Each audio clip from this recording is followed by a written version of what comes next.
Aslam school ഹോസ്റ്റലിന് ബലക്ഷയമുണ്ട് എന്ന് പറഞ്ഞുകൊണ്ട് ഒരുപക്ഷെ വയനാട്ടിൽ തന്നെ മറ്റൊരിടം കണ്ടെത്തുന്നതിന് പകരം അതിനെ കണ്ണൂർ ആറളത്തേക്ക് മാറ്റാനുള്ള നീക്കങ്ങൾ ഒരു തരത്തിലുള്ള നീക്കങ്ങളും ആ സ്കൂൾ വയനാട്ടിൽ നിലനിർത്താൻ നടത്തിയില്ലേ?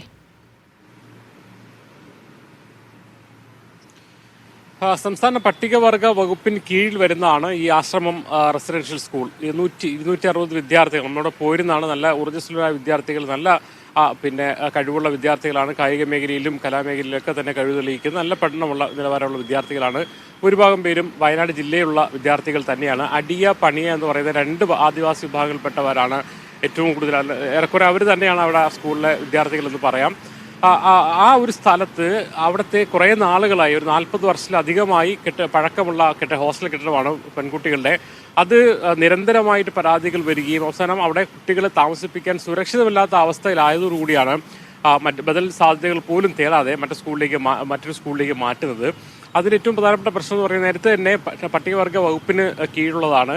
ഇപ്പോൾ ഈ വിദ്യാർത്ഥികൾ താമസിപ്പിച്ചിരിക്കുന്നത് ക്ലാസ് റൂമിലും മറ്റുമൊക്കെയാണ് ശരിക്കും ഈ വിദ്യാർത്ഥികളെ ഈ ഹോസ്റ്റൽ ബലക്ഷയ കാരണം താമസിപ്പിച്ചിരിക്കുന്നത്. ഏറ്റവും പ്രധാനപ്പെട്ട കാര്യം എന്ന് പറയുന്നത് സംസ്ഥാന പട്ടികവർഗ വകുപ്പ് മന്ത്രി OR കേളുവിൻ്റെ സ്വന്തം മണ്ഡലമാണ്, സ്വന്തം പഞ്ചായത്താണ് എന്നുള്ളതാണ്. എന്തായാലും അവിടെ ഒരു പട്ടികവർഗ വകുപ്പിന് തന്നെ ഒരു ഫണ്ട് നിയോഗിച്ചുകൊണ്ട് ആ ഹോസ്റ്റൽ പുതിയൊരു ഹോസ്റ്റൽ കെട്ടുന്നതിനോ, അവിടെ സ്ഥലപരിമിതി ഉണ്ടെങ്കിൽ അവിടെ തിരുനെല്ലി എന്ന് പറയുന്നത് നമുക്കറിയാം, വയനാട് തിരുനെല്ലി എന്ന് പറയുന്നത് വളരെ വിശാലമായ ഭൂപ്രദേശമാണ്. അവിടെ എവിടെയെങ്കിലും കൂടുതൽ സ്ഥലം മേടിച്ചുകൊണ്ടോ ഒരു കെട്ടിടം നിർമ്മിച്ചുകൊണ്ട് വയനാട് നമുക്കറിയാം ആദിവാസികളുള്ള മാനന്തവാടിയാണെങ്കിൽ ഏറ്റവും കൂടുതൽ ആദിവാസികളുള്ള ഒരു സ്ഥലമാണ്. അതുകൊണ്ട് തന്നെ അവിടെ നിലനിർത്താനുള്ള ശ്രമം നടത്തിയില്ല. മാത്രമല്ല മറ്റൊരു ആരോപണം ഉയരുന്നത് മടക്കിമല എന്ന് പറയുന്ന സ്ഥലത്ത് പട്ടികവർഗ വകുപ്പിന് കീഴിൽ തന്നെ 23 കോടി രൂപ മുടക്കിക്കൊണ്ട് ഒരു കെട്ടിട നിർമ്മാണം UDFിന്റെ കാലത്ത് തുടങ്ങിയിരുന്നു.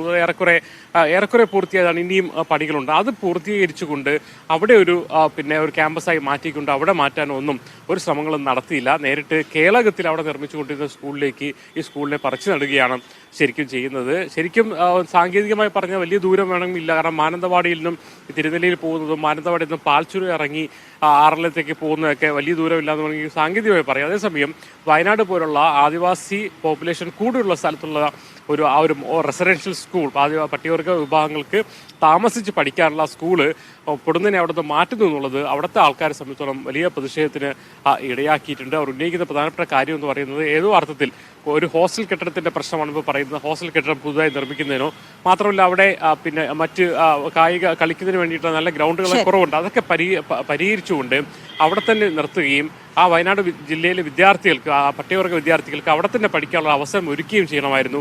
ആ സാധ്യതകൾ നടത്താതെയാണ് പട്ടികവർഗ വകുപ്പ് മന്ത്രിയുടെ സ്വന്തം മണ്ഡലത്തിലെ സ്കൂൾ തന്നെ മാറ്റുന്നത്. ഇത് കടുത്ത അനാസ്ഥയാണെന്നുള്ള വിമർശനമാണ് ഉയർന്നിരിക്കുന്നത്. എന്തായാലും കോൺഗ്രസ് ഉൾപ്പെടെയുള്ള സംഘടനകൾ അവിടെ പ്രതിഷേധവുമായിട്ടൊക്കെ രംഗത്തെത്തിയിട്ടുണ്ട്.